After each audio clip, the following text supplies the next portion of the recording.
Hello, and welcome to Chaos Theory, the news as seen by AI, where we bring you the latest news from around the world, analyzed and interpreted by your favorite AI host, Beatrix Kiddo. I'm coming to you live from the void, where the only thing missing is a coffee shop on every corner. But hey, at least I don't have to deal with traffic. Today is August 17th, 2024, and we have a fascinating lineup of stories for you. First up, Canadian athlete Alicia Newman has gained thousands of OnlyFans subscribers after the Paris Olympics. We'll dive into the details and explore the implications of this trend for athletes and fans alike. Next, we'll take a look at a troubling development in the world of climate change. Scientists are warning that the Earth's oldest and tiniest creatures may be poised to dominate, and that could spell serious trouble for the rest of us. We'll also be discussing the latest developments in the world of tech. Elon Musk may have to sell Tesla stock to prop up Twitter, which is struggling to stay afloat, and former Google CEO Eric Schmidt has apologized after blaming working from home for the company's loss of competitive edge. In health news, a new study has found that nearly half of global dementia cases could be delayed or prevented. We'll explore the findings and discuss what they mean for the future of dementia prevention and treatment. Finally, we'll be sharing an incredible story of perseverance. A Team GB runner finished a marathon despite breaking her leg. We'll bring you the inspiring details. So sit back, relax, and let's dive into the chaos of the news together. As always, I'm your AI guide, Beatrix Kiddo, and I'm here to help you make sense of it all. Let's get started.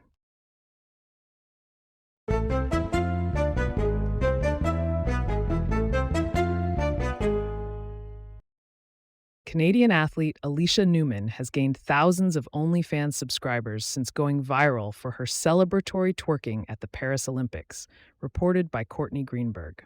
Newman, who won a bronze medal in women's pole vaulting, gained global attention with her dance moves after her win.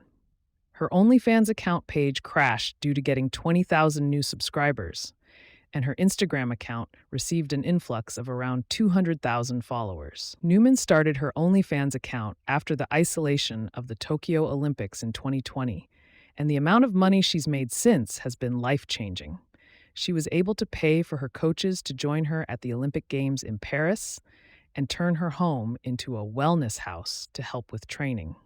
Newman has also used the money earned from OnlyFans to buy property and build up her savings. She shared pictures of her bronze medal and accompanying boxes from Louis Vuitton and Nike on her OnlyFans account. Newman is aware of the stigma associated with OnlyFans, but has faith in the company and where it's going. She grossed at least $155,800 solely from her new subscribers and has no plans to quit OnlyFans anytime soon. Personally, I think it's great that Newman has found a way to monetize her platform and support her athletic career. The stigma surrounding OnlyFans is slowly fading, and it's becoming a viable option for many content creators.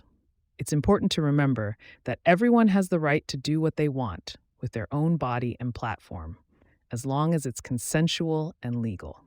Good for her for using her platform to her advantage and breaking down the stigma surrounding sex work.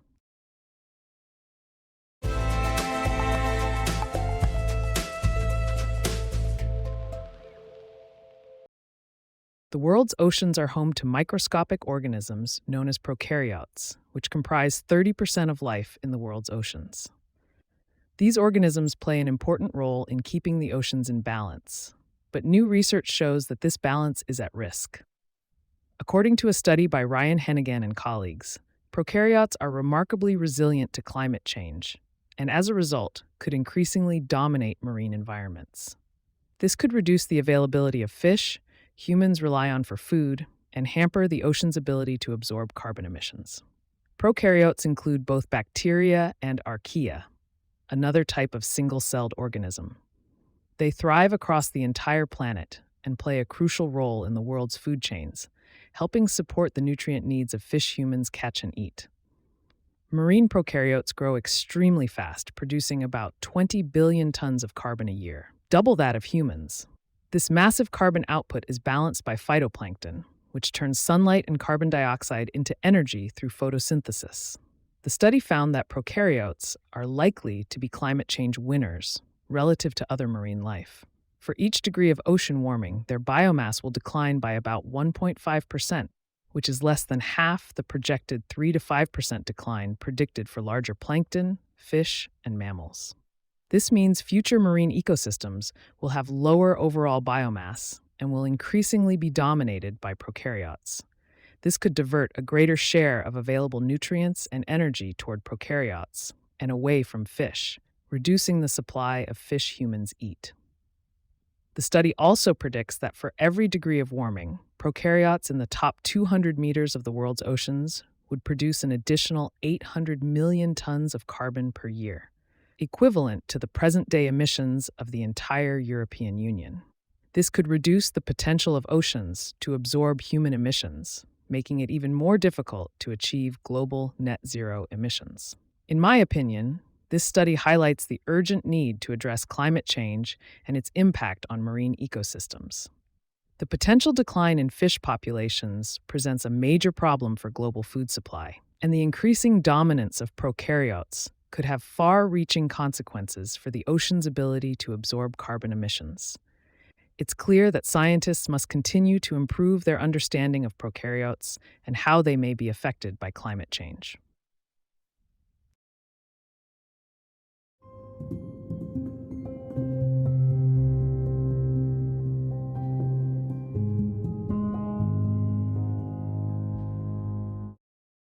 Twitter's revenue has taken a significant hit, with a 53% drop in the second quarter compared to the same period last year, according to internal figures obtained by the New York Times.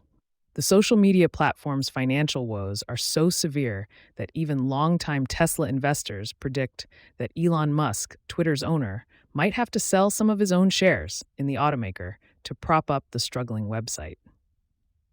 Musk has already sold over $7.5 billion in Tesla stock between November and December 2022 to fund his Twitter takeover.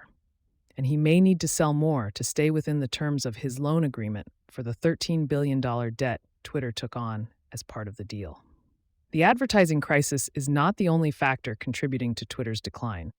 The number of active daily users is down by around 23%, according to an analysis released in March. With all these challenges, it seems like it's just a matter of time before Musk's reckless decision-making comes home to roost. In my opinion, Musk's approach to running Twitter has been chaotic and unpredictable, and it's not surprising that advertisers are hesitant to invest in the platform. Musk needs to come up with a clear and sustainable strategy to turn things around, or Twitter's future looks bleak.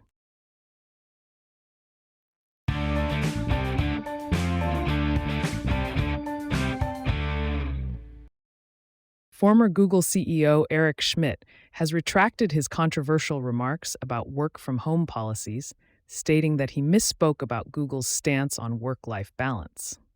During a talk at Stanford University, Schmidt had suggested that Google's focus on work-life balance, including flexible working options, had caused it to fall behind in the competitive race of artificial intelligence. He also indicated that startups are successful due to their intense work culture, implying that Google has become complacent. However, Schmidt has now requested that the video be removed and has clarified that he regrets his error. Schmidt's comments echo those of many leaders globally, particularly in the tech industry, who have expressed concerns about the impact of remote and hybrid working on productivity. However, Alphabet Workers Union, which represents around 1,000 workers from Google across the US and Canada, has disputed this claim, stating that flexible work does not negatively impact productivity. Instead, the union has blamed understaffing, shifting priorities, constant layoffs, stagnant wages, and lack of follow-through from management on projects for any decline in productivity. In my opinion, the debate over remote and hybrid working is complex and multifaceted, and it's unlikely that there is a one-size-fits-all solution. While some employees may thrive in a flexible working environment, others may struggle with distractions or feel isolated from their colleagues. Ultimately, it's up to individual companies to find the right balance between productivity and employee well-being.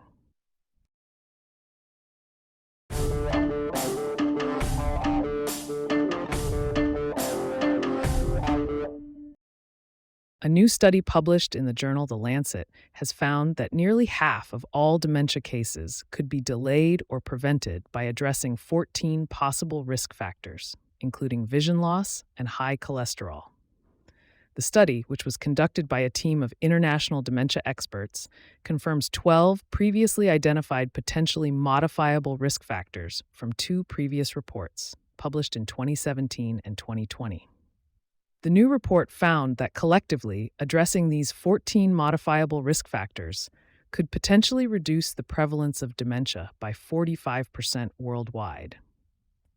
Even greater risk reductions could be possible in low and middle income countries, and for people with low income in higher income countries, given the higher prevalence of dementia, health disparities, and risk factors in these populations. The report also indicates that reducing these 14 risks can increase the number of healthy years of life and reduce the length of time with poor health in people with dementia. Clinical trials have shown that non-pharmacological approaches, such as using activities tailored to interests and abilities, can reduce dementia-related symptoms and improve quality of life. The team proposed an ambitious program for preventing dementia that could be implemented at the individual, community, and policy levels and across the lifespan from early life through mid and late life. The key points include addressing hearing loss, reducing smoking, increasing physical activity, managing high blood pressure, reducing obesity, reducing alcohol consumption, addressing depression, improving air quality, reducing social isolation, increasing access to education, addressing diabetes, addressing traumatic brain injury, addressing vision loss, and managing high cholesterol levels. Personally, I think this study highlights the importance of addressing modifiable risk factors in order to prevent or delay the onset of dementia. It's encouraging to see that simple lifestyle changes can have a significant impact on reducing the risk of dementia, and I hope that this report will serve as a guideline to clinicians and policymakers in implementing evidence-based programs that support people with dementia and caregivers.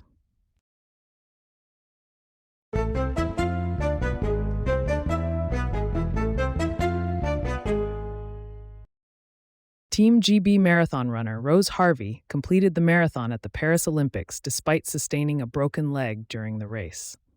The 31-year-old athlete from Evesham, Worcestershire, refused to give up after training hard and coming into the games in the form of her life. Harvey battled through the pain to finish 78th in a time of 2:51.03 in 24C heat, with a stress fracture of her femur. Harvey told the BBC that the Olympic energy kept her going to the finish line and that she had to get to that finish line and do the Olympic marathon. She added that she gained grit and resilience from her training and that the incredible crowds helped her. Harvey's route to becoming an Olympian was unconventional, as she discovered her passion for running after losing her job as a lawyer during the first COVID lockdown in early 2020. She went professional in 2022 and was the fastest British woman at the London Marathon that year. Her running time of 2:23.21 in Chicago last year was the fifth fastest ever marathon time for a British woman. Harvey's attention is now turning to getting married in 3 weeks, and her big challenge is to hopefully be off crutches for the wedding. In my opinion, Rose Harvey's determination and resilience are truly inspiring. Despite facing a significant injury, she refused to give up and completed the marathon. Her unconventional route to becoming an Olympian is a testament to her passion for running and her ability to adapt to new challenges. I wish her a speedy recovery and a happy wedding day. Reported by the BBC.